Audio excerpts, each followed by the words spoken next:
వాళ్ళందరూ నవ్వుతున్నారన్న బాధ ఎక్కువ. ఈ కృష్ణుడిని పట్టుకోవాలి ఎలాగైనా, అందుకని పట్టుకోవడానికి పరిగెత్తింది. ఆయన ఆ ఇల్లంతా పెద్ద మండువాలోగిలి ఇల్లు పెద్ద పెద్ద స్తంభాలతో ఉంది. ఏదో మహాభారతంలో తిక్కనగారు నర్తనశాలని వర్ణిస్తాడు.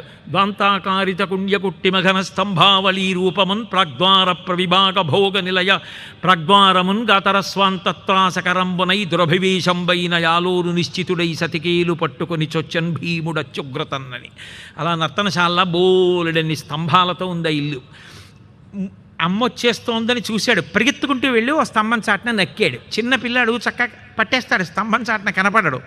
స్తంభాదికంబులు తనకు అడ్డంబైన అట్టట్టునని పట్టువని వీని ఈ తప్పు సైరింపు జింక దొంగిల బోధునేనని ముని ముట్ట నేర్చువాని కాటుక నిరయంగ కందులు నులుముచు వెడలు కన్నీటితో వగచువాని ఏ దశ వచ్చునో ఇది అని పలుమార్లు సురుగుచు క్రీగంట చూచువాని గూడబారి పట్టుకొని వెర్రపుచు చిన్ని వెన్న దొంగ చిక్కెననుచు కొట్ట చేతులాడక పూబోడి కరుణతోడ బాలు కట్టదలచే. ఆ స్తంభాల చాటున దాక్కుంటుంటే ఆ యశోద పాపం పరిగెత్తుకొస్తోంది, ఆయాస పడుతోంది. ఏదో స్తంభం చాటున దాక్కుని ఉంటాడు, కళ్ళన్నీ నులిమేసుకుంటాడు, దొంగ ఏడు పేడుస్తున్నాడు. ఈ చెయ్యంతా కాటుకైపోయింది. మా అమ్మ ఇంకెప్పుడు తప్పు చేయనమ్మా, ఇంకెప్పుడు దొంగతనం చేయనమ్మా, అమ్మ నన్ను మన్నించమ్మా, ఈ ఒక్క తప్పు కాయమ్మా, అమ్మ నన్ను కొట్టకే అని కొట్టాలేదు, ఆవిడ పట్టుకోను లేదు. కానీ అరుపులు ఎక్కువ, ఏడుపు ఎక్కువ, అల్లరి ఎక్కువ. చూసేవాళ్ళకి అయ్యో ఈ తల్లి ఎంత క్రౌర్యం కలిగినదో అన్నంతగా ఏడుస్తూ ఆ స్తంభాల చుట్టూ మాత్రం పరిగెడుతున్నాడు. ఇటు వస్తే అటెడతాడు, అటు వస్తే ఇటెడతాడు. ఆ స్తంభాల చాటున అటు ఇటు ఉండి తుర్రునెటో పారిపోతూ ఉంటాడు. పాపం అలాగే పరిగెడుతోంది.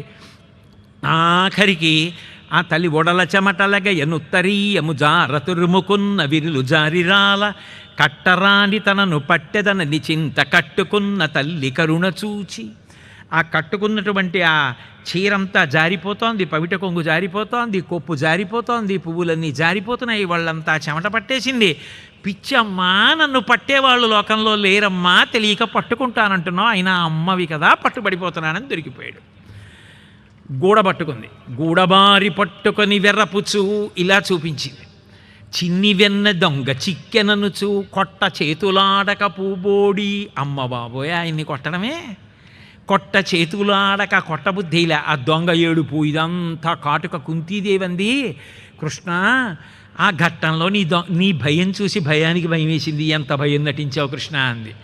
అంత దొంగ ఏడుపు ఏడుస్తూ వెక్కిళ్ళు వచ్చేసి డొక్కలు అదిరిపోయి అలా అమ్మ దగ్గర ఏదో నిజంగా భయపడిపోయిన వాళ్ళ నిలబడిపోతే 33 కోట్ల మంది దేవతలు, అప్సరసలు, గంధర్వులు ఏమి లేలని ఆకాశంలో నిలబడి ఏడుపు తెలియని పరమాత్మ ఇంత దొంగ ఏడుపు, ఇంత దొంగ నటన అని ఆశ్చర్యంతో చూస్తున్నారు.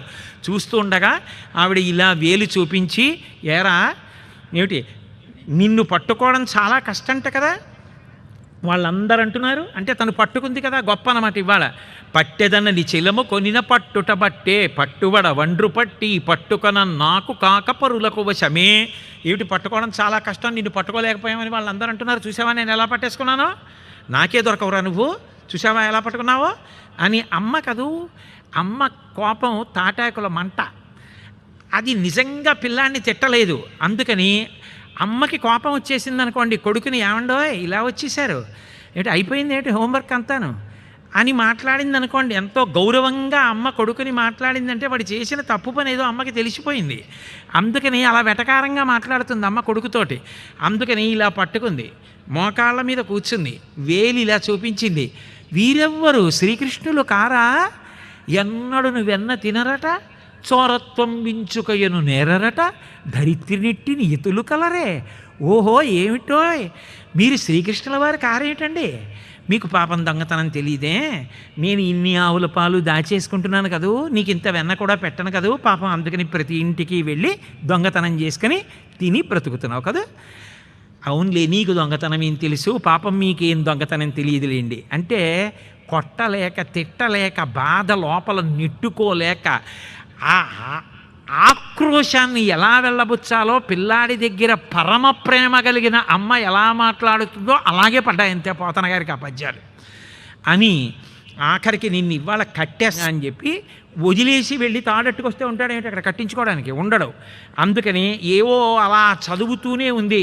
ఒరేయ్, నీ మీద ఎంతమంది నేరాలు చెప్తున్నారా, ఎంతమంది చాడీలు చెప్తున్నారా, లేక పుట్టావురా, కొట్టలేకపోతున్నాను రా, తిట్టలేకపోతున్నాను రా, మీ నాన్న ఎంత గౌరవం సంపాదించుకున్నావురా, ఒక్కగానొక్క కొడుకురా, ఇలాంటి వాడివి పుట్టావేమిట్రా, గట్ల మించి దూకుతావు, పుట్ల మించి దూకుతావు, అన్నీ ఎత్తుతావు, ఏం పనులురా ఇవి అంటూనే ఉంది. లోపలికెడుతోంది, ఒక్కొక్క తాడు తెస్తోంది. అదన్నీ చల్ల చేసి వదిలేసిన తాళ్ళు, అజీర్ణమైపోయిన తాళ్ళు. పిల్లాడి పొట్టే కదా అనుకుంటోంది, తెస్తోంది, పొట్ట చుట్టూ తిప్పుతోంది, 2 అంగుళాలు తక్కువ అవుతోంది, మళ్ళీ విడుతోంది, ఇంకో తాడట్టుకొస్తోంది. వదిలేయడానికి వీలు లేదు 2 తాళ్ళు ముడేయాలంటే. అందుకని ఆ పిల్లాడిని ఇలా పట్టుకుని ఈ తాడు ఇలా మళ్ళీ ముడేసి మళ్ళీ పిల్లాడి పొట్ట చుట్టూ తిప్పుతోంది. మళ్ళీ 2 అంగుళాలు తక్కువ వస్తోంది. ఇది 2 తాళ్ళు కలిపినా 2 అంగుళాలు తక్కువ వస్తోందని మరిచిపోయి మళ్ళీ విడుతోంది, మళ్ళీ తాళ్ళు తెస్తోంది. వికచకమలనయ వేరొక ఆ తల్లి తజ్జనని లోగిటంగల రజ్జు పరంపరల క్రమ్మర సుతుకట్టన్ ఆ బొజ్జ తిరిగి రాదయ్య జగజ్జాలములున్న పొట్ట కట్టందరమే.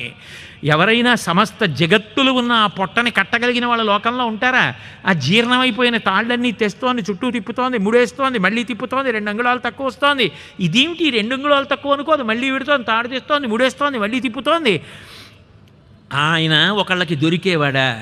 ఆయన చిక్కడు సిరికౌగిటిలో చిక్కడు సనకాది యోగి చిత్తాబ్జములన్ చిక్కడు శృతిలతి కావళి చిక్కెనతడు లీల తల్లి చేతన్ రోలన్. ఆఖరికి చూశాడు, పిచ్చమ్మా నీకు అర్థం కావట్లేదు, ఏమిటో తెలుసా, 2 అంగుళాలు తక్కువ, నేను కడతానని నువ్వంటున్నావు, నువ్వు కట్టలేవని నేనంటున్నాను. నన్ను కట్టడానికి సాధనాలు లేవమ్మా. నన్ను కట్టాలంటే నేను కట్టుబడడం ఒకటే సాధనం. అవతల వారి భక్తికో జ్ఞానానికో యోగానికో దానానికో ముగ్ధుడనైతే నేను కట్టబడతాను. అంతేకాని నన్ను కట్టడం ఏమిటమ్మా, అది లేదని చెప్పడమే 2 అంగుళాలు తక్కువ అవడం.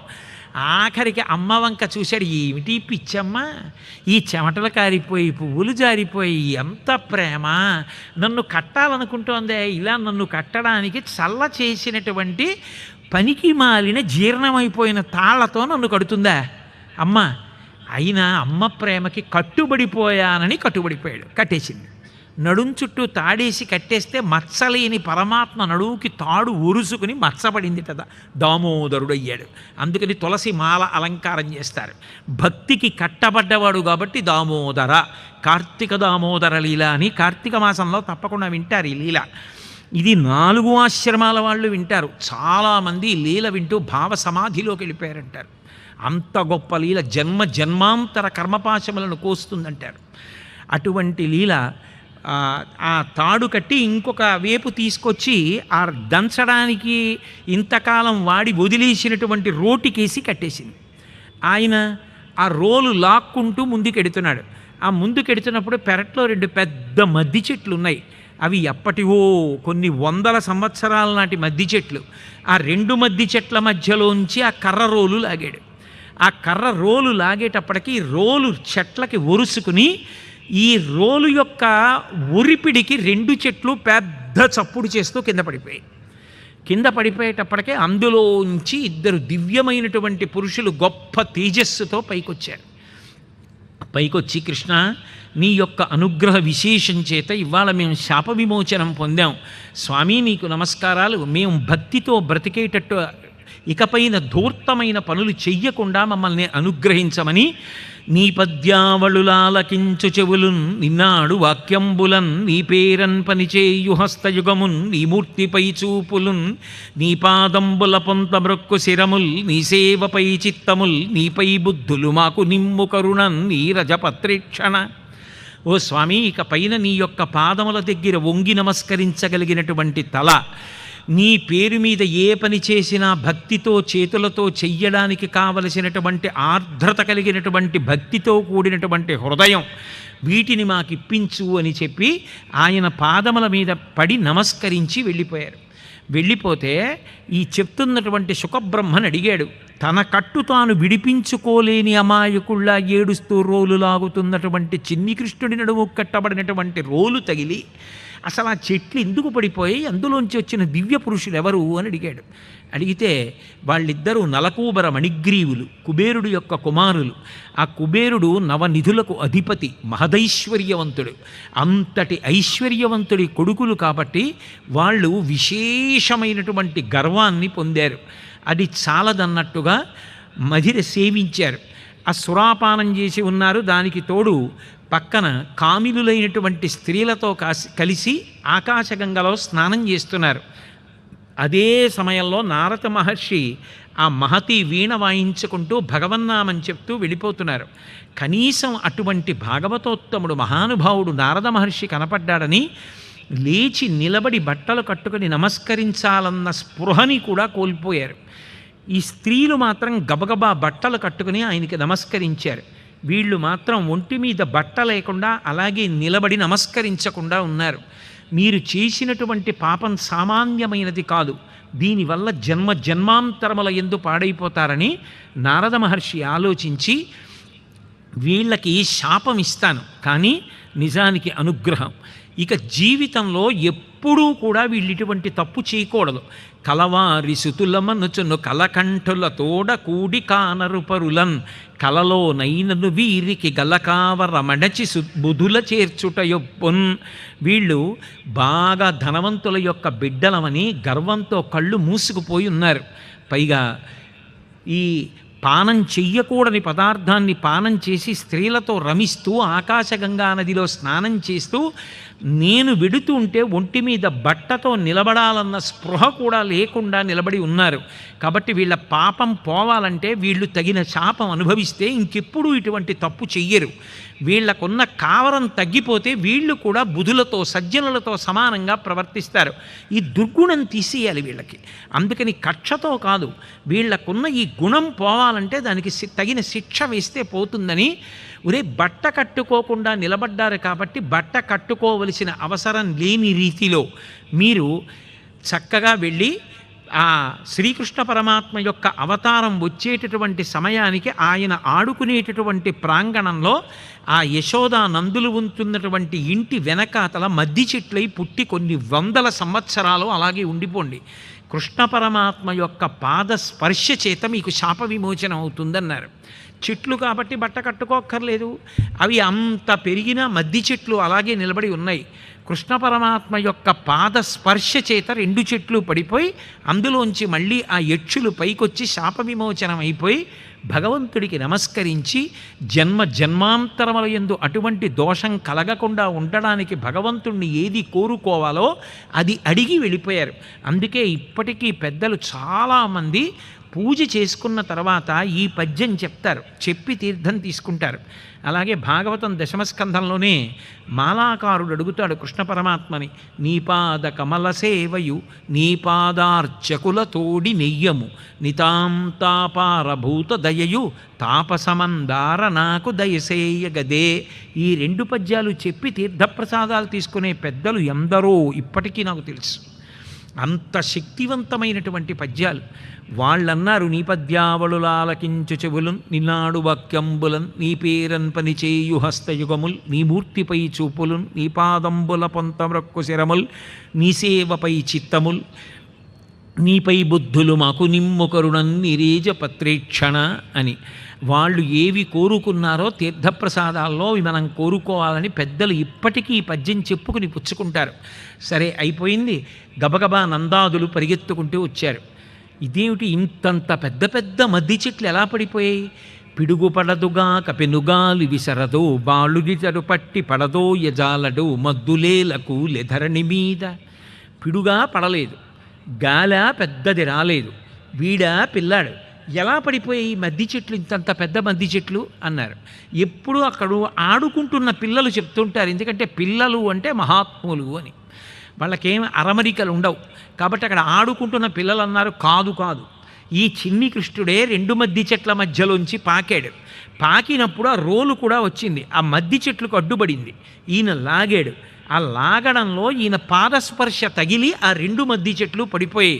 ఇద్దరు దివ్య పురుషులు పైకొచ్చి ఈ చిన్ని కృష్ణుడిని ప్రార్థన చేసి వెళ్ళిపోయారు అన్నారు. ఈ జడ్డుంబల్కే లోకంబుననైన చెప్పబడునే ఏ చందమో కాకయం చాలాపించుతు వ్రేలవ్రేతలు ప్రభూతాశ్చర్యలై అంతటన్. ఇదేమిటి ఎక్కడైనా లోకంలో అలా ఉంటుందా? వీడు చూస్తే చిన్న పిల్లాడు, ఈ పిల్లాడు రోలు లాగట్టు, అది కూడా రోలు దేంతో కట్టారు? చల్ల చేయడానికి ఉపయోగించిన తాడు ముక్కలు, అవి కూడా కవ్వానికి ఉరుసుకుపోయి అరిగిపోయి జీర్ణమైపోయిన తాడు ముక్కలతో కట్టింది పొట్టని రోల్ని. అది పెట్టి లాగితే మద్ది చెట్లు పడిపోయేట, మద్ది చెట్లలోంచి దివ్య పురుషులు వచ్చారట. ఈ చిన్న పిల్లాడిని చూసి స్తోత్రం చేశారట. వీడి కట్టు వీడు విడిపించుకోలేక ఏడుస్తూ పెరట్లో పాకుతున్నవాడు వీడిని మళ్ళీ ప్రార్థన ఒకటి చేస్తారా? చేసి వెళ్ళిపోయారట. ఏమిటో ఈ పిల్లలు తెలియని మాటలు అనుకుని నందుడు గబగబా వచ్చి ఏది ఏమైతే కొడుకు దక్కాడు అంతే చాలని ఆ నడుము కట్టినటువంటి కట్టు విప్పించాడు. ఏమీ తెలియని వాళ్ళ చిన్న ఏనుగు పిల్ల ఎలా నడుస్తుందో అలా నడుస్తూ ఆడుకుంటూ ఇంత పెద్ద లీల చేసినటువంటి పరమాత్మ పరమ సంతోషంగా వెళ్ళిపోయారు. పిచ్చి తల్లి యశోద పరిగెత్తుకొచ్చి మళ్ళీ కొడుకునెత్తుకుని ముద్దులు పెట్టుకుని దృష్టి తీసి గోలాంగూలము తిప్పి గోమూత్రముల్ గోరజములంచెల్లి తద్బాలాంగంబుల గోమయంబలదిరా 12 నామంబులను దృష్టి తీసి కొడుకు దక్కాడని దానాలు చేసి ఆశీర్వచనాలు చేయించి మళ్ళీ పిల్లాడికి పాలిచ్చి అలిసిపోయావని బెంగపెట్టుకోకని తన తప్పని వాడికి ఎన్నో విజ్ఞాపనలు చేసుకుని మురిసిపోయింది. కానీ భాగవతంలో దశమస్కందంలో కృష్ణ పరమాత్మ చేసినటువంటి ఈ లీల ఏదైతే ఉందో దాన్ని కార్తీక దామోదర లీల అని, అది పరమాద్భుతమైనటువంటి లీలగా, అన్ని లీలలలోకి మకుటాయమానమైనటువంటి లీలగా పెద్దలు అన్ని ఆశ్రమాలలో ఉన్నవాళ్ళు కూడా ఎంతో శ్రద్ధాభక్తులతో దీన్ని వింటారు. విచిత్రం ఏమిటంటే ఇది నేను కావాలని తీసుకొచ్చి చొప్పిస్తే జరిగే ప్రయత్నం కాదు. అష్టమి తిథి కృష్ణ పరమాత్మ ఆవిర్భవించినటువంటి తిథి. నిన్న కృష్ణ ఆవిర్భావం చెప్పినప్పుడు రాత్రి అర్ధరాత్రి 12 కాకపోయినా సప్తమి వెళ్ళి అష్టం ఉంది. ఇవాళ కృష్ణ పరమాత్మ యొక్క మకుటాయమానమైనటువంటి ఈ దామోదర లీల చెప్పినప్పుడు అష్టమి తిథి.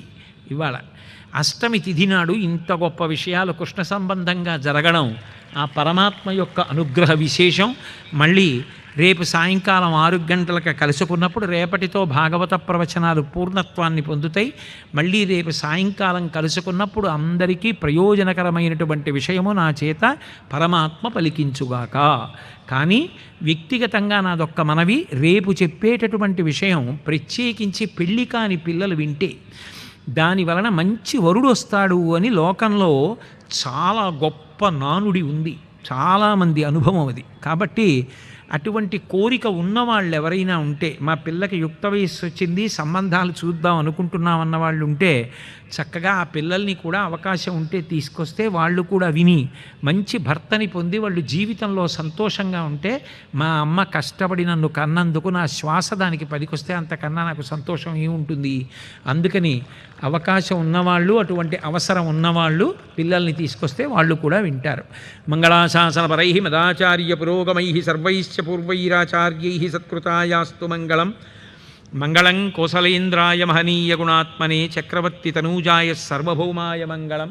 ఉమాకాంతాయ కాంతాయ కామితార్థప్రదాయినే శ్రీగిరీశాయ దేవాయ మలినాథాయ మంగళం. సర్వం శ్రీ ఉమామహేశ్వర పరబ్రహ్మార్పణమస్తు. స్వస్తి.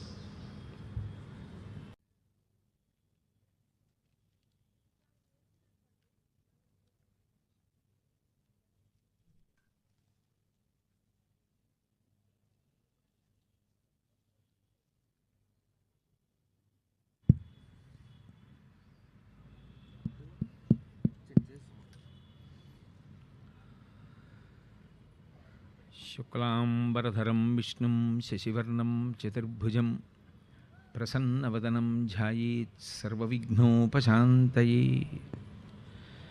గురుర్బ్రహ్మా గురుర్విష్ణుః గురుర్దేవో మహేశ్వరః గురుస్సాక్షాత్ పరం బ్రహ్మ తస్మై శ్రీ గురవే నమః.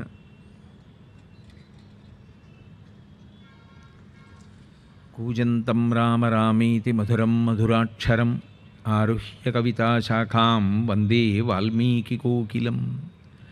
శ్రుతిస్మృతిపురాణానాం ఆలయం కరుణాలయం నమామి భగవత్పాదశంకరం లోకశంకరం. వాగర్ధావివ సంపృక్తౌ వాగర్ధప్రతిపత్తయే జగదపితరౌ వందే పార్వతీపరమేశ్వరౌ. నారాయణం నమస్కృత్య నరం చైవ నరోత్తమం దేవీం సరస్వతీం వ్యాసం తతో జయముదీరయేత్. హరి ఓం. పరమేశ్వర స్వరూపైన సభకి నమస్కారం. శ్రీకృష్ణ పరమాత్మ పరిపూర్ణావతారం కనుక ఆయన ఎన్నో లీలలను చేశారు. బాహ్యంలో ఆ లీలలను విని మనసు ఆకర్షింపబడినప్పటికీ కూడా అవి మనసుకి ఆలంబనం అవుతాయి కాబట్టి కృష్ణపాద స్పర్శ చేత పునీతులవుతారు. ఆలంబనం అవడం అంటే చంటి పిల్లలు చూడండి, ఏది చేతికి ఇవ్వకపోతే ప్రమాదకరమైనటువంటి వస్తువులను ఎంచుకుని తీసుకుని ఆడుకునే ప్రయత్నం చేస్తారు.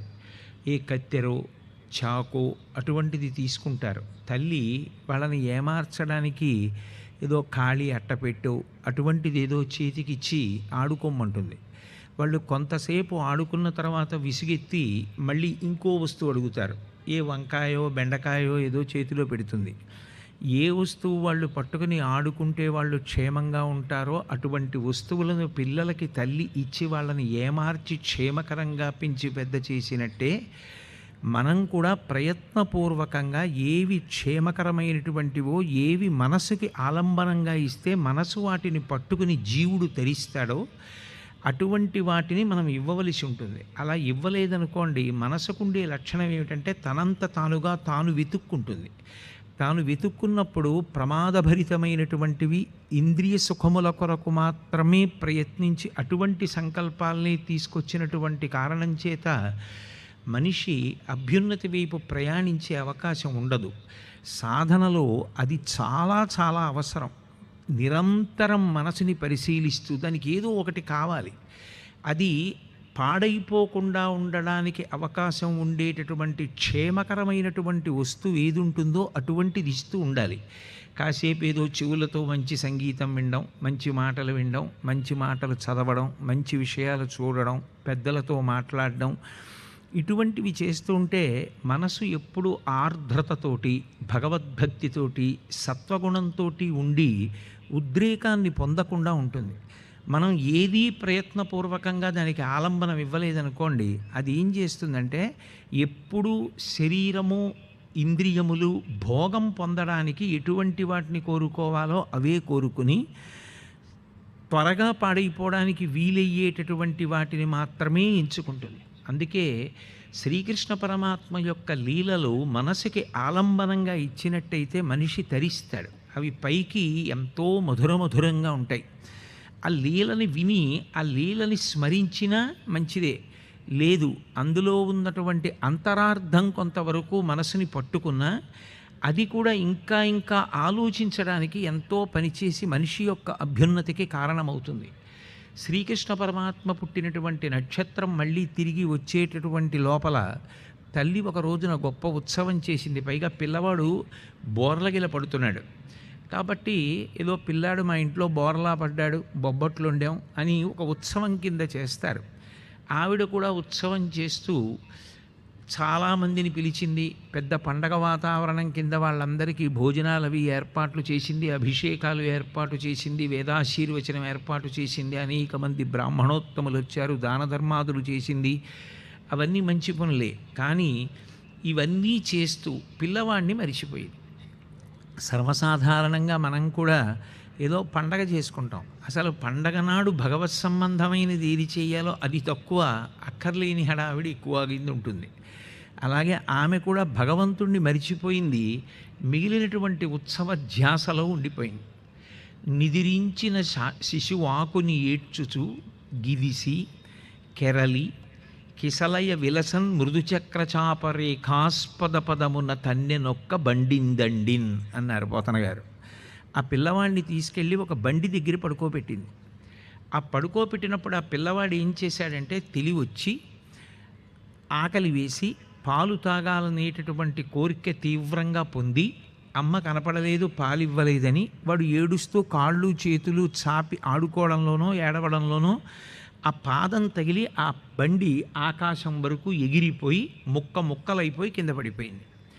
దాన్ని శకటాసుర భంజనము అంటారు. ఇది జరిగిన తరువాత యశోద పరిగెత్తుకొచ్చింది. మిగిలినటువంటి వాళ్ళందరూ కూడా పరిగెత్తుకొచ్చారు.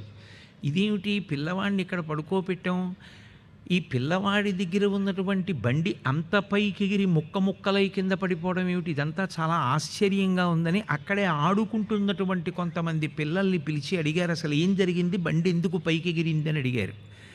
అడిగితే వాళ్ళన్నారు, బాలుండాకుని ఏడ్చుచు కాలిత్తిన తాకి ఎగసెను కాని ఏ కారణమున బండి ఎగయేదని తద్బాలుని కడ ఆడుచుండి పలికిరి శిశువుల్. ఆ చిన్ని కృష్ణుణ్ణి అమ్మ ఏ బండి దగ్గర పడుకోబెట్టిందో ఆ బండి దగ్గరే ఆడుకుంటున్నటువంటి కొంతమంది పిల్లలు, ఈ పిల్లవాడికి నిద్రలోంచి తెలివచ్చింది, ఆకలేసింది, వాడు ఆకలితో ఏడుస్తూ అటు ఇటు కదులుతున్నప్పుడు కాలు పైకి లేస్తే ఆ పాదం తగిలి ఈ బండి అంత పైకెత్తుకు ఎగిరిపోయి ముక్కలై కింద పడిపోయింది అన్నారు. వాళ్ళన్నారు, అక్కడ ఉన్నటువంటి యశోద, బాలుండెక్కడ బండి ఎక్కడ, అభూభాగంబుపై ఏర్పడన్ కాలం తన్నుట ఎక్కడ ఆటపడుచుల్ కల్లాడిరి, ఈ జడ్డుంబల్కి ఏ లోకంబుననైన చెప్పబడునే ఏ చందమో కాకయంచాలాపించచు వ్రేలువ్రేతలు ప్రభూతాశ్చర్యలైరంతటన్. వాళ్ళన్నారు, బాలుండెక్కడ బండి ఎక్కడ.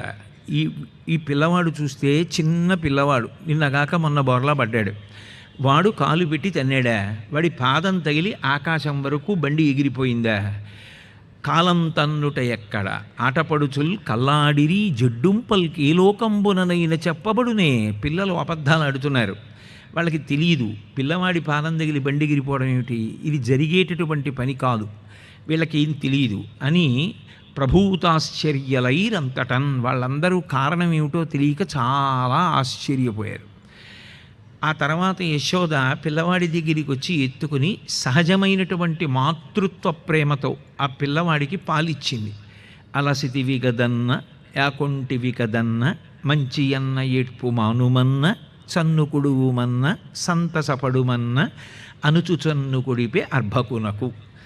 నిజంగా తల్లి ఎప్పుడైనా పిల్లవాడికి ఏదో అన్నం పెట్టడమో పాలివ్వడమో ఆలస్యం అయిపోయిందనుకోండి, వాడు ఆకలేసి గుక్క పట్టి ఏడ్చేశాడు అనుకోండి, వచ్చాను కదా పడుతున్నాను కదా అని ఏదో పాలు పట్టదు, ఎన్ని క్షమాపణలు చెప్తుందో.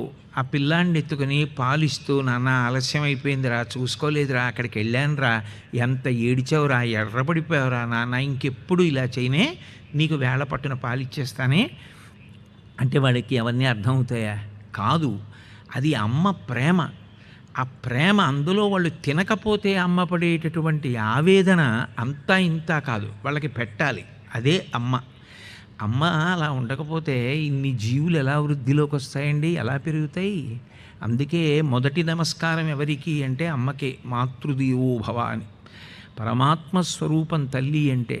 కాబట్టి అన్ని కారణాలు చెప్పుకుని అంత బతిమాలుకుందా చిన్ని కృష్ణుణ్ణి. అలసితివి గదన్న యాకొంటివి కదన్న మంచి అన్న ఏడ్పు మానుమన్న చన్నుకుడువుమన్న సంతసపడుమన్న అనుచు చన్నుకుడిపే అర్భకునకు. ఏ వ్యక్తి ఏ సమయంలో ఎలా మాట్లాడతారో దానికి తగినట్టుగా పద్యం పడడం పోతన గారి యొక్క కవిత్వంలో ఉన్నటువంటి గొప్పతనం. అయితే ఇది బాహ్యంలో చూసినట్టయితే చాలా చిన్న లీల. నిజానికి ఆ బండిని ఒక అసురుడు ఆవహించి ఉన్నాడు. నిన్నటి రోజున పూతన ఎలా వచ్చిందో అలా ఆ అసుర సంహారం చెయ్యాలి. శ్రీకృష్ణ పరమాత్మ యొక్క అవతారమునకు ప్రధాన ప్రయోజనం ఏమిటి అంటే రాక్షస సంహారమే. అందుకే కన్నులు తెరువని కడుచిన్ని పాపడై దానవి చనుబాలు త్రావి చంపే. కళ్ళు తెరవనటువంటి చిన్ని పాపడిగా ఉంటూనే పూతనా సంహారంతో ప్రారంభం చేశాడు. నిజంగా శ్రీకృష్ణ పరమాత్మ అంతమంది రాక్షసులను మట్టు పెట్టి ఉండకపోతే వీళ్ళందరూ వెళ్ళి దుర్యోధనుడి పక్షాన చేరితే కురుక్షేత్ర సంగ్రామ భూమి యందు పాండవులు వాళ్లతో యుద్ధం చెయ్యవలసి వస్తే ఎంత కష్టమైనటువంటి పరిస్థితి ఏర్పడి ఉండేదో దాన్ని తొలగించడానికి చిన్నతనం నుంచి ఎంతమంది రాక్షసుల్ని చంపి విజయాన్ని ధర్మపక్షమైనటువంటి పాండవులకు కట్టపెట్టాడో ఆలోచిస్తే భగవంతుని యొక్క ధర్మపక్షపాతానికి దానికోసం ఆయన పడేటటువంటి కష్టం, ఆయన త్వర ఆశ్చర్యకరంగా ఉంటాయి. పాండవులకు విజయం కట్టపెట్టాలి, వీళ్ళందరూ బతకకూడదని ఇంకా కన్నులు తెరవని కడు చిన్ని పాపడగా ఉన్నప్పుడు పూతనా సంహారంతో ప్రారంభం చేశాడు. ఇవన్నీ ఎవరి కోసం? రేపు కురుక్షేత్రంలో వీళ్ళందరూ దుర్యోధనుడి పక్షాన చేరకుండా ఉండాలి. అది ప్రథమ ప్రయోజనం. రెండు, తాత్వికంగా ఏమిటి అంటే శకటము అంటే బండి. బండి అంటే ఏదో కాదు, ఈ శరీరమే. భగవంతుడు మహాకారుణ్యమూర్తి. ఆయన ఏం చేస్తాడంటే అదే పనిగా పాపాలు చేసినా శరీరాన్ని ఇస్తాడు, పుణ్యాలు చేసినా శరీరాన్ని ఇస్తాడు. పుణ్యం చేస్తే దేవత అవుతారు, పాపం చేస్తే తిరియక్ అవుతాడు. మళ్ళీ ఆయన ఒక శరీరాన్ని ఇస్తూ ఉంటాడు. ఎందుకని అంటే ఆ శరీరం ఉందనుకోండి, ఆ శరీరంతో గత జన్మలలో చేసుకున్నటువంటి పాపాన్ని అనుభవించేస్తాడు. ఎందుకంటే నేను ఎప్పుడో ఏదో పాపం చేశాను అనుకోండి, ఏదో ఓ కుక్క అలా వెళ్ళిపోతుంటే నిష్కారణంగా దాని కాళ్ళ మీద ఓ కర్ర పెట్టి కొట్టాను. ఆ కుక్క నిష్కారణంగా నన్ను కొట్టాడే, నేను తిరిగి వాడిని కొట్టలేను కదా అని ఏడుస్తూ కాలు ఈడుచుకుంటూ వెళ్ళిపోయింది. దానికి అది తగ్గడానికో ఏడాది పట్టింది. అది ఏ వైద్యుడి దగ్గరికి వెడుతుంది? ఆ పాపం పోవాలి. ఆ పాపం పోవాలి అంటే ఓ శరీరం ఉండి ఈ శరీరంలో మోకాలు నిప్పెట్టింది అనుకోండి, నేను కూడా మోకాలు నిప్పిని ఒక ఏడాది అనుభవించాను అనుకోండి, నేను నిష్కారణంగా కుక్కని కొట్టినటువంటి పాపం నేను మోకాలు నిప్పి అనుభవించడంలో పోయింది. అందుకే మన వాళ్ళు చూడండి, ఏదైనా చెప్తే అయ్యో పాపం అంటుంటారు. ఆయనకి కష్టం వచ్చిందండి అంటే అయ్యో పాపం అంటారు. అయ్యో పాపం అనడంలో ఉద్దేశ్యం ఏమిటంటే గత జన్మలలో ఎప్పుడో ఏదో పాపాన్ని ఆయన చేసినటువంటి కారణం చేత ఆ పాపము యొక్క ఫలితం ఇప్పుడు అనుభవంలోకి తీసుకొచ్చినటువంటి పరమాత్మ దాన్ని ఇలా ఇస్తే ఇప్పుడు దాన్ని ఆయన అనుభవిస్తున్నాడని పూర్తి వాక్యం చెప్పకుండా అయ్యో పాపమని వదిలేస్తారు. కాలోహి బలవాన్ కర్త సతతం సుఖదుఃఖయో నరాణం పరతంత్రాణం పుణ్యపాపానుయోగత అంటాడు వ్యాసుడు దేవీ భాగవతంలో.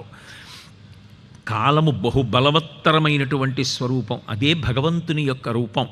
ఆ కాలంలో జీవులు గత జన్మలలో ఎన్ని పాపపుణ్యములు చేశారో గుర్తుపెట్టుకున్నటువంటి పరమాత్మ పాపములకు ఫలితంగా దుఃఖాన్ని, పుణ్యానికి ఫలితంగా సుఖాన్ని మార్చి మార్చి ఇస్తూ ఉంటాడు. కేవల దుఃఖాన్ని ఇచ్చినా భరించలేడు, కేవలంగా పుణ్యానికి ఫలితంగా సుఖాన్ని ఇచ్చినా విర్రవీగుతాడు. అందుకే మార్చి మార్చి ఇస్తాడు. ఎవరికి కష్టాలు కలకాలం ఉండవు. అందుకే రామాయణంలో సీతమ్మ అంటుంది, కళ్యాణీవతగాదేయం లౌకికీ ప్రతిభాతిమా ఏతి జీవంతి మానందో నరం వర్ష శతాదపి అంటుంది.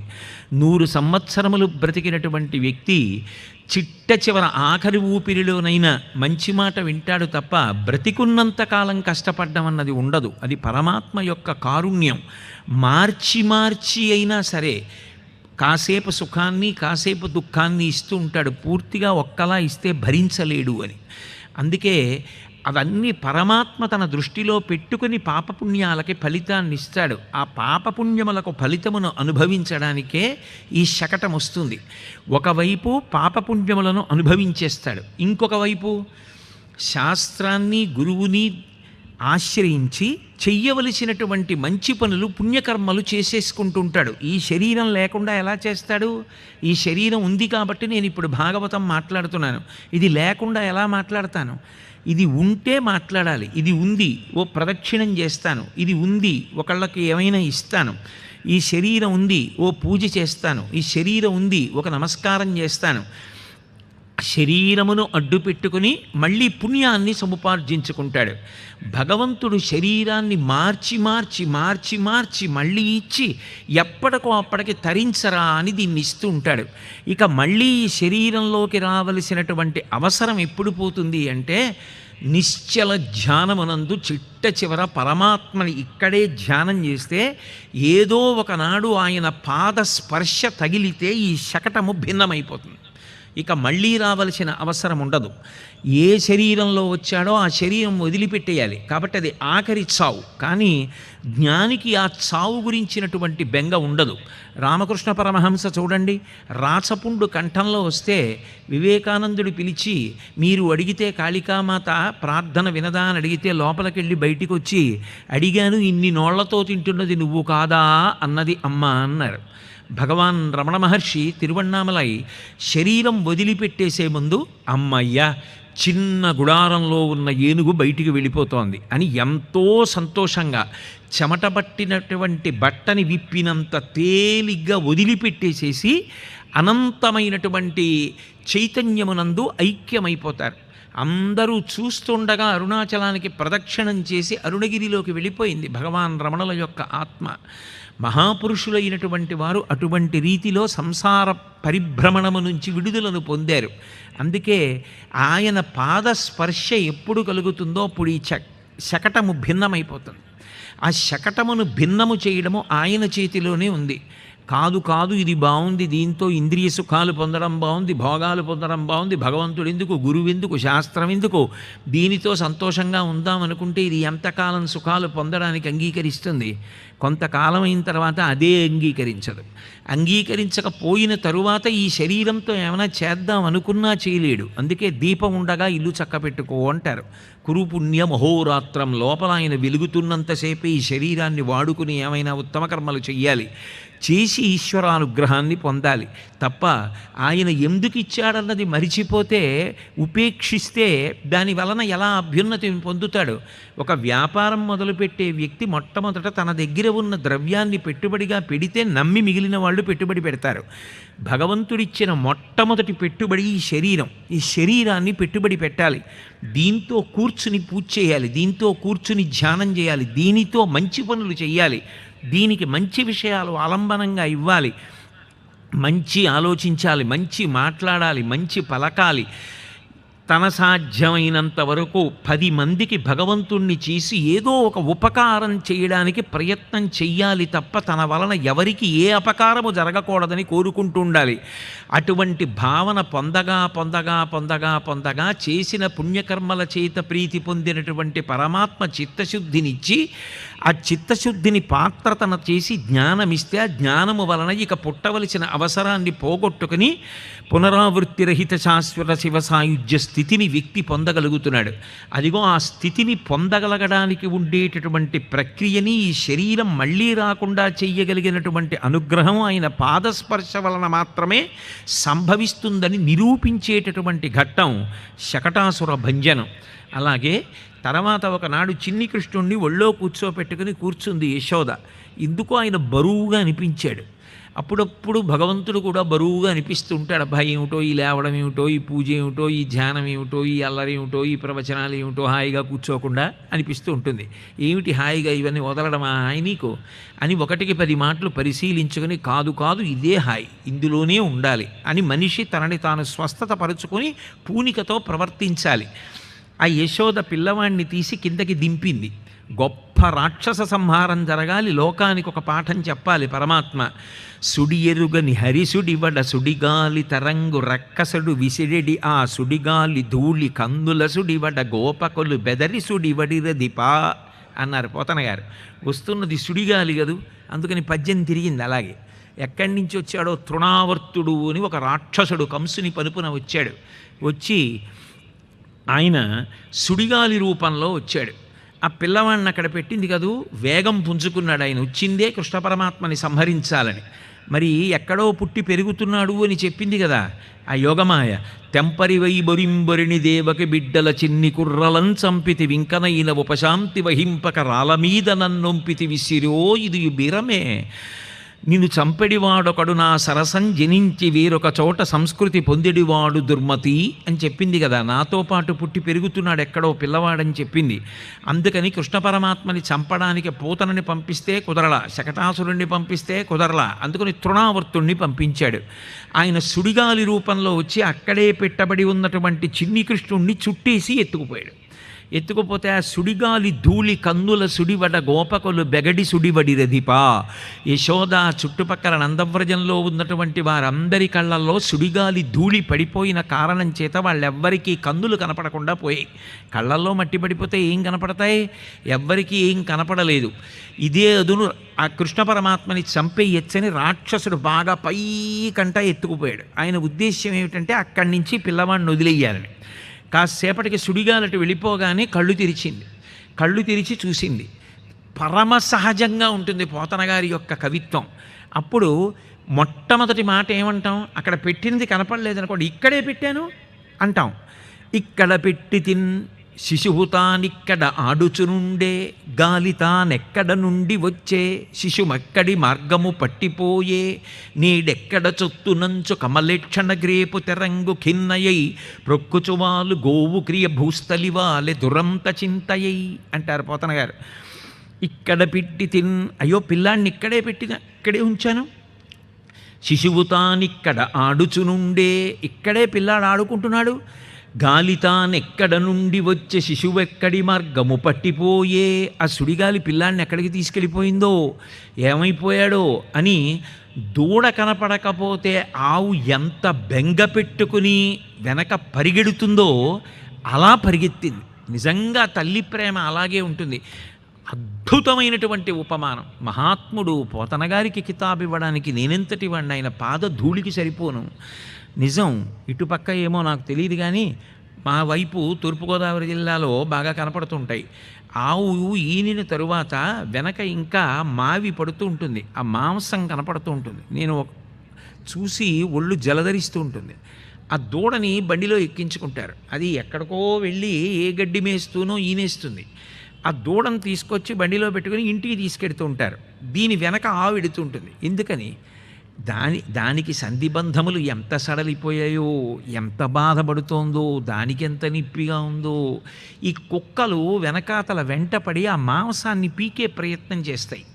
అది ఒక పక్క వెనక్కి తిరిగి కొమ్ములతో విసురుతూ ఉంటుంది ఆ కుక్కల్ని. ముందు దూడ బండిలో వెళ్ళిపోతోంది. దానికి కాసేపు ఆగాలని ఉంటుందో, కాసేపు బడలికగా ఉంది ఒళ్ళు అనుకోవాలనుకుంటుందో, కానీ దూడ కంటికి కనపడకుండా వెళ్ళిపోతుందని పాపం ఆ బండి వెనక అలాగే వెళ్ళిపోయి ఆ ఇంటి దగ్గరికి వెళ్ళి దూడని దింపిన తరువాత మాంసాహారి కానటువంటి ఆవు దూడ ఒంటికి ఉన్నటువంటి మాంసపు పొరనంతటిని నాకి శుభ్రం చేసుకుంటుంది. అందుకే గోవత్సం అంటారు. అసలు ఆ ఆవు దూడల యొక్క ప్రేమ చూసి తీరాలి. ఎంత తెలిసున్నవాడు కానివ్వండి, దూడని పెట్టిన తర్వాత ఆవు దగ్గరికి రానివ్వదు. ఎక్కడ తీసుకెళ్ళిపోతాడో దూడన అంత భయం, అంత బెంగ, ఎంత మాతృప్రేమో. ఆ దూడ కనపడనటువంటి ఆవు ఎలా పరిగెడుతుందో, యశోద ఎక్కడికి వెళ్ళిపోయాడు పిల్లాడు తెలియదు. అలా వెళ్ళిపోయాడు, పైకెటో వెళ్ళిపోయాడు, ఆకాశంలో తీసుకుపోయాడు ఆ సుడిగాలి రాక్షసుడు. ఎక్కడికని పెడుతుంది? కానీ అలాగని నేను ఎక్కడికెడతానని ఊరుకుంటుందా?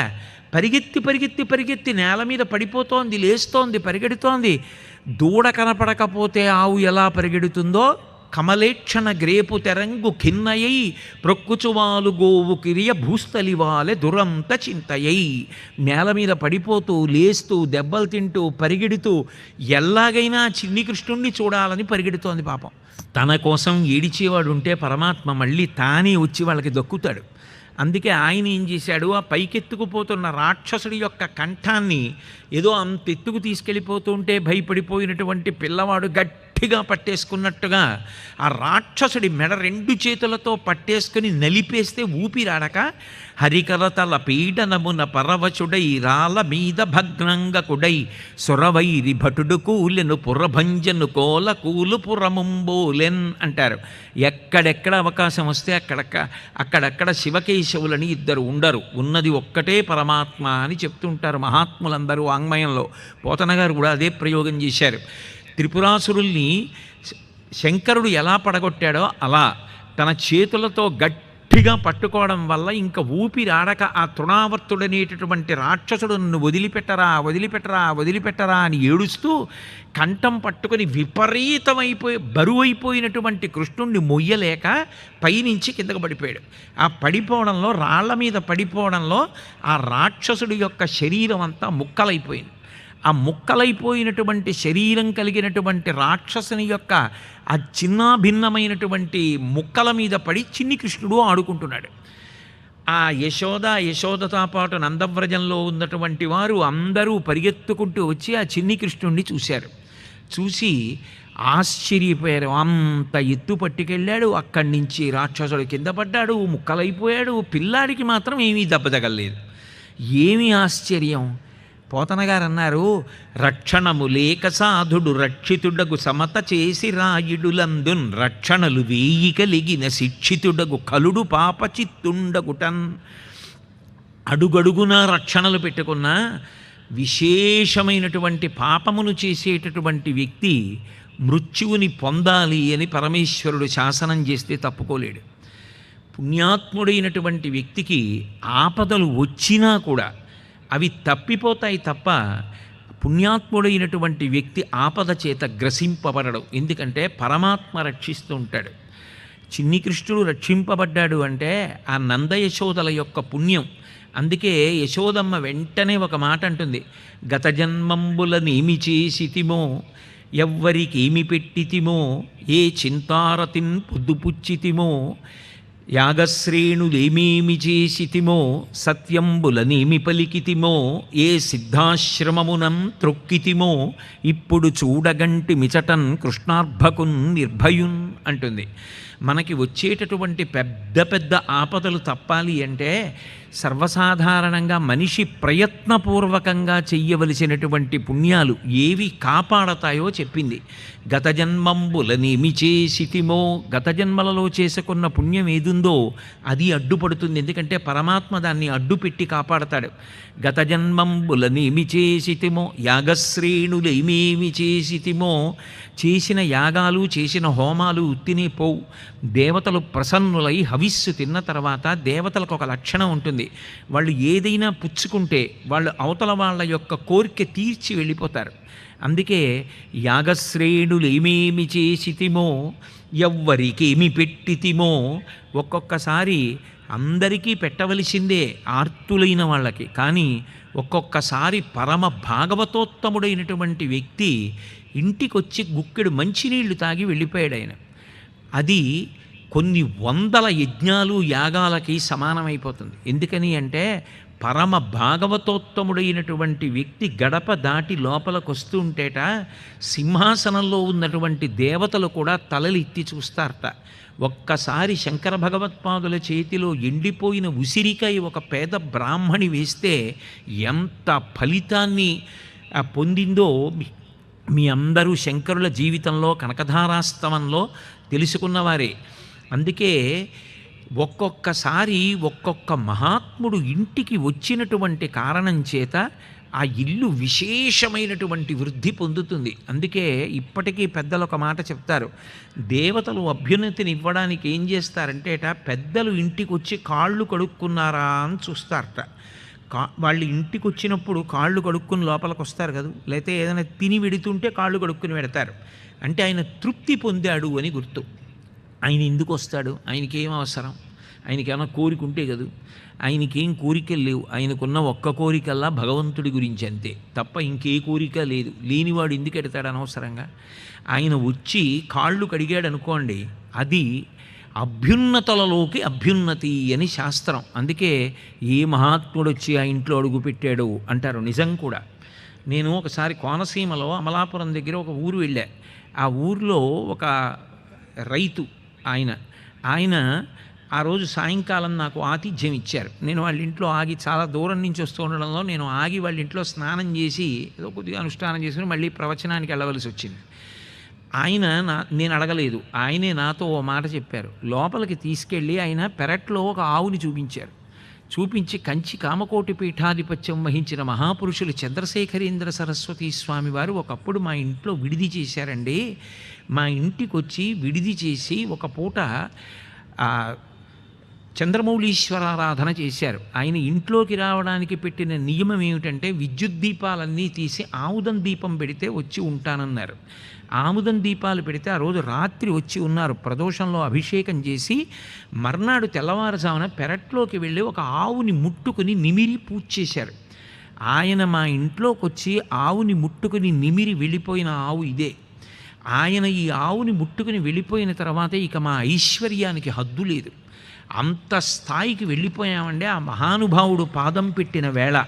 అంటే ఒక్కొక్క పరమ భాగవతోత్తముడైనటువంటి వాడు ఇంట అడుగు పెట్టడం అంత గొప్పది. అందుకే యాగశ్రేణులేమేమి చేసితిమో ఎవ్వరికేమి పెట్టితిమో, ఏ మహాత్ముడు ఎప్పుడు ఏం తిన్నాడో ఏం తాగాడు.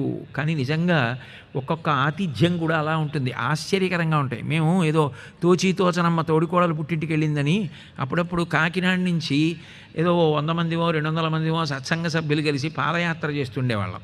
అలా ఓసారి దక్షారామం పాదయాత్ర పెడుతుంటే పెద్ద పెద్ద అరుగులు ఉన్న ఇల్లు కనపడింది. కాళ్ళు నిప్పెట్టి అందరం అరుగులెక్కి కూర్చున్నాం. తెల్లవారకట్ట బయలుదేరాం. 7:30 8 అయ్యేటప్పటికి ఆ ఇంటిని చేరాం. అరుగుల మీద కూర్చున్నాం. ఆ ఇంటి యజమాని తలుపులు తీసి బయటకు వచ్చాడు. మీరందరూ ఎవరన్నారే అంటే మాకు భయం వేసింది. ఇదేంటి మీరందరూ ఎందుకు ఎక్కారు అరుగులు అంటారేమో అని. అయ్యా మేమేమి ఆ తప్పు పనుల కోసం కాదండి, మేము ఏదో దక్షారామం పాదయాత్ర పెడుతూ కాళ్ళు నిప్పెట్టే పెద్ద అరుగులని కూర్చున్నామండి అన్నాం. ఆయన అన్నారు, అసలు నేను ఈ అరుగులు అలా కూర్చునేవాడు ఎవడైనా ఉంటాడా అని కట్టాను. మీరు పాదయాత్ర చేస్తూ దక్షారామానికి కూర్చున్నారు, మీరు వెళ్ళడానికి వీల్లేదు. మీ అందరికీ మజ్జిగో కాఫీయో ఏదో ఒకటి ఇస్తే తప్ప నేను పంపను, మీరు అందరూ కూర్చోండి, నేను పట్టుకొచ్చి ఇస్తానని అంతమందికి ఇచ్చి పంపారు. ఇప్పటికీ నేను దక్షారామ క్షేత్రానికి వెడుతూ ఒకసారి ఆ ఇంటి వైపు చూస్తూ ఉంటాను. యాగశ్రేణులేమేమి చేసితిమో, ఎవ్వరికేమి పెట్టితిమో, సత్యంబులనేమి పల్కితిమో, ఏ సిద్ధాశ్రమమునం త్రొక్కితిమో. బేలూరు రామకృష్ణ మఠ్, మహానుభావుడు రామకృష్ణ పరమహంస తిరిగినటువంటి ప్రదేశం. వివేకానందుడు కూర్చున్నటువంటి కుర్చీ దగ్గర నుంచి ఆయన కూర్చున్నటువంటి మామిడి చెట్టు కూడా ఇప్పటికీ ఉంది. రామకృష్ణ పరమహంస నృత్యం చేస్తుంటే వివేకానందుడు మొదలైన వాళ్ళు చుట్టూ కూర్చొని పాటలు పాడిన గదులున్నాయి. ఆ బేలూరు వెళ్ళి ఒక్కసారి అటువంటి మహాత్ములు తొక్కిన నేల తొక్కితే చాలు. కాంచీ పీఠానికి వెళ్ళి ఒక్కసారి చంద్రశేఖరేంద్ర సరస్వతి మహాస్వామి వారు తొక్కిన నేల తొక్కితే చాలు. శృంగేరి వెళ్ళి చంద్రశేఖర భారతీ మహాస్వామి వారు తొక్కిన నేల తొక్కితే చాలు. మహాత్ములు తొక్కిన నేల తొక్కితే చాలు, అంత పుణ్యం. అందుకే ఏ సిద్ధాశ్రమమునం త్రొక్కితిమో, ఇప్పుడు చూడగంటిమిచటన్ కృష్ణార్భకున్ నిర్భయున్. అర్భకుడు నిర్భయుడైనటువంటి కృష్ణుడు ఇంత ఆపద దాటి మాకు దక్కాడు అంటే గత జన్మలలో ఏ పుణ్యం చేశాము అంటే ఏమిటి? దాన్ని జాగ్రత్తగా గమనించి అటువంటి పద్యాలు ప్రయత్నపూర్వకంగా కుటుంబంలో వాళ్ళు అప్పుడప్పుడు అందరూ కలిసి దివ్యమైనటువంటి ప్రదేశాలకి ఒకసారి వెళ్ళి తొక్కి నమస్కరించి వెడుతూ ఉండాలి. కాబట్టి ఈ మాట చెప్పింది. ఇందులో మీరు జాగ్రత్తగా గమనిస్తే ఒక విషయం అర్థమవుతుంది. వచ్చినటువంటి వాడు తృణావర్తుడు, సుడిగాలి రూపంలో వచ్చి తిప్పేశాడు. ఎవరిని? తృణం, గడ్డి పరకల్ని తిప్పుతుంది. మీరు సుడిగాలి ఎప్పుడైనా చూశారో లేదో నాకు తెలియదు. ఆ సుడిగాలి వచ్చినప్పుడు గడ్డి పరకలన్నింటినీ చుట్టి తీసుకుపోతుంటుంది. మేము చిన్నప్పుడు ఏలూరులో కూర్చుని ఉంటే ఆ సుడిగాలి వచ్చినప్పుడు ఎంతో ముచ్చటగా చూస్తూ ఉండేవాళ్ళం. ఆ గడ్డి పరకలు అవి పైకి వెళ్ళడం అదిని. ఎవరు తృణము, ఎవరు గడ్డిపరక అంటే డబ్బు సంపాదించవలసిందే, డబ్బు సంపాదించవద్దని కానీ, ఏ పని చెయ్యొద్దని కానీ, ఉత్తిని కూర్చుని భగవంతుడు నాకు పెడతాడని ఎదురు చూడమని కానీ ఏ శాస్త్రాలు చెప్పలేదు. నిజానికి ప్రయత్నపూర్వకంగా డబ్బు సంపాదించకపోవడం తప్పని చెప్పే. మాతా నిందతి నాభినందతి పితా, భ్రాతా న సంభాషతే, భృత్యకుప్యతి నానుగచ్చతి సుతా, కాంతాపి నాలింగతే.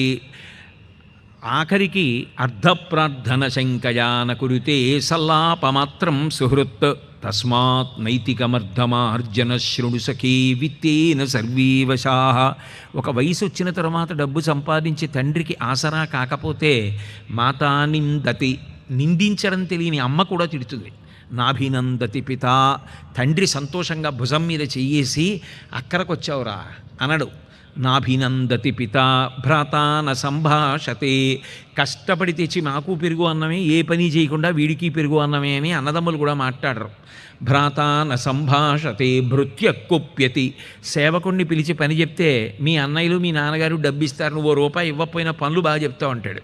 భృత్యకుప్యతి నాను గచ్చతి సుత.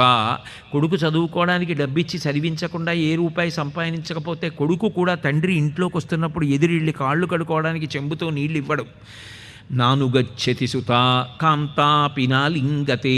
భార్య కూడా ప్రియమార కౌగలించుకోదు. కాంతాపి నాలింగతే. ఆఖరికి అర్ధప్రార్థన శంకజాన కురుతే, సల్లాపమాత్రం సుహృత్.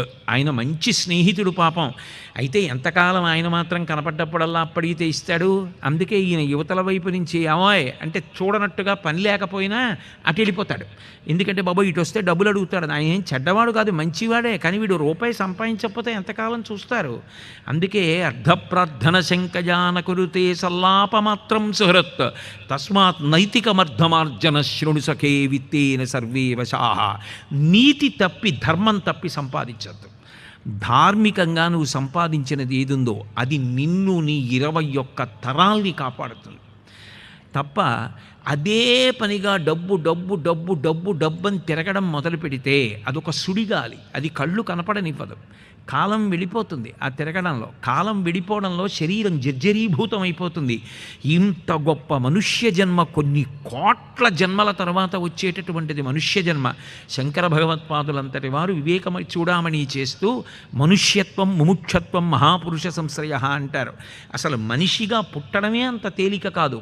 కోట్ల జీవరాశులున్నాయి. రామ అనగలదా ఏ ప్రాణైనా? మనిషి అనగలడు. ఇంత గొప్ప స్థితి మనిషికిస్తే ఆ జన్మలో అది తప్ప మిగిలినవన్నీ పట్టుకుంటానంటే, కళ్ళల్లో ఇసుక పోసుకొని నాకు కనపట్టలేదంటే, అక్కర్లేని వాటి చుట్టూ తిరగమని ఎవడు చెప్పాడు? నీ జన్మ సార్థక్యానికి పనికొచ్చేవి వదిలిపెట్టేసుకోమని ఎవడు చెప్పాడు? ఒకసారి అలా తిరగడం మొదలు పెడితే అవసరాలు వద్దని ఎవ్వరూ అనరు, ఏ శాస్త్రం అందో. భగవంతుడే అనలేదు. ఆర్తో జిజ్ఞాసురర్థార్థి జ్ఞానీచ భరతర్షభ. నేను బతికున్నంత కాలం ఒకరి దగ్గర చెయ్యి చాపకూడదు. నాకు హాయిగా తినడానికి కడుపు నిండా అన్నం దొరకాలి, కట్టుకోవడానికి బట్ట దొరకాలి, నేను 10 మందికి పెట్టగలగాలి. మంచి పనులు చెయ్యడానికి డబ్బు కావాలని కోరుకోవచ్చు. నాకు ఇల్లు ఉండాలి, నాకు కొడుకు ఉండాలి, కూతురు ఉండాలి, నేను కన్యాదానం చేయాలి, నేను స్నాతకం చేయాలి, నాకు మనవలు ఉండాలి, నేను నా వంశాన్ని చూసుకోవాలి, నేను 10 మందికి ఉపకారం చెయ్యాలి, కీర్తి సంపాదించుకోవాలి. అవన్నీ అవసరాలు, అవి కోరికలు కావు. అవసరాలు భగవంతుడిని అడగచ్చు, అవసరాల కోసం తిరగచ్చు. కానీ హద్దు మీరిపోయి దేని కొరకు అంటే తెలియకుండా డబ్బు పిచ్చి కోసం తిరగవద్దు అన్నది శాస్త్రం. ఎందుకని అంటే మీరు చూడండి, లోకంలో 84 లక్షల జీవరాశుల్లో ఒక్క మనిషి తప్ప మిగిలిన ఏ ప్రాణి డబ్బన్న దాన్ని సృష్టించుకోలేదు.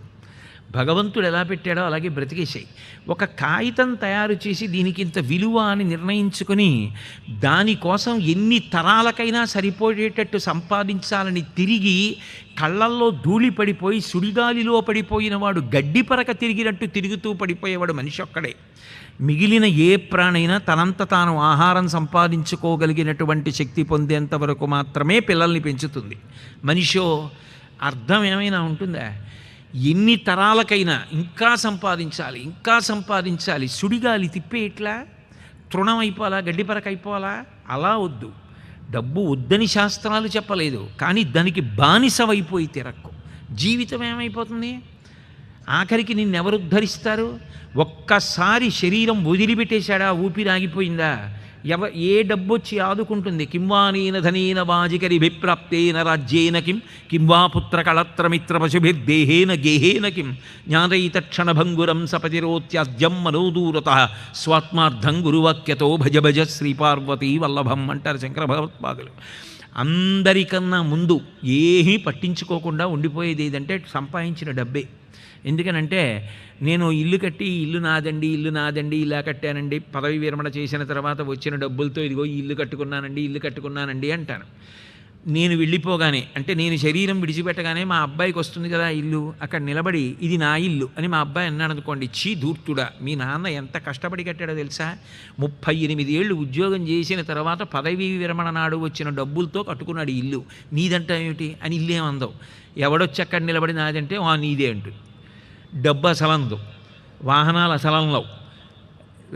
చనిపోయిన వాడిని తీసుకెళ్ళడానికి వెదురుకర్రలు పట్టరావడానికి కారు పట్టుకెడితే కారు ఏడుస్తుంది ఏమిటి? అయ్యో ఆయన కోసం వెదురుకర్రలు తేవలసి వచ్చింది నేనని. అదేం ఏడవదు. ఆఖరికి భార్య గుమ్మం వరకే, బిడ్డలు కపాలమోక్షం అయిందని చెప్పి శ్మశానంలో అక్కడి వరకే. నీతో వచ్చేది ఏమైనా ఉంటే నువ్వు చేసుకున్న పాపపుణ్యాలే. దానికోసం జీవుడి గురించి ఆలోచించకుండా ఒక్క డబ్బు కోసం తిరిగి ఎందుకు జీవితాన్ని పాడు చేసుకుంటావు? తృణమైపోయి ఆవర్తము అంటే సుడిగాలి తిప్పినట్టు తిప్పేస్తుంటే జీవితాన్ని పాడు చేసుకోకు. ఎంతవరకు అవసరమో అంతవరకు సంపాదించు, తప్పేం లేదు. 10 మందిని సుఖపెట్టడానికి సంపాదించు, తప్పేం లేదు. కానీ అతిగా దాని యందు లౌల్యాన్ని మాత్రం పొందవద్దు. మూఢజహీహి ధనాగమ తృష్ణ కురు సద్బుద్ధిం మనసి వితృష్ణ ఎలభసే నిజ కర్మోపాత్తం విత్తంతేన వినోదయ చిత్తం. మనిషి సంతోషంగా బతకడానికి చాలా కారణాలు ఉంటాయి, అందులో డబ్బుది చాలా తక్కువ. అదొక్కటే కాదు. విశ్వనాథ సత్యనారాయణ గారి 1000 పడగల్లాగా మనవడు నవ్విన నవ్వు చాలు, మనవరాలి ఆటలు చాలు, ఉత్తమురాలై ప్రేమ కలిగినటువంటి కోడలు చాలు, మాట వినే కొడుకు చాలు, అనుగమించే ధర్మపత్ని చాలు, మంచి స్నేహితులు చాలు. ఇవన్నీ నీ సంతోషానికి కారణాలు కావా? ఇవన్నీ నువ్వు ఆనందించడానికి కారణాలు కావా? ఆనందించడానికి డబ్బు ఒక్కదాని కోసం పరిగెత్తి పాడు చేసుకోవాలా? వద్దు సుమా, దాని జోలికి వెళ్ళవద్దు. దాని నుంచి విముక్తి పొందాలంటే కృష్ణ స్మరణము, భగవన్ నువ్వే నన్ను కాపాడాలి అని ఆయనని స్మరిస్తే తృణావర్తుణ్ణి చంపి ఆయన దక్కినట్టు నీకు ఆయన దక్కుతాడు, నువ్వు అభ్యున్నతిని పొందుతావు. అది చెప్పడమే తృణావర్తోపాఖ్యానం. శ్రీకృష్ణ పరమాత్మ యొక్క లీలలలో పరమాద్భుతమైనటువంటి లీలలలో ఒకటి ఆ యశోదాదేవి పొందినటువంటి విశ్వరూప సందర్శనం.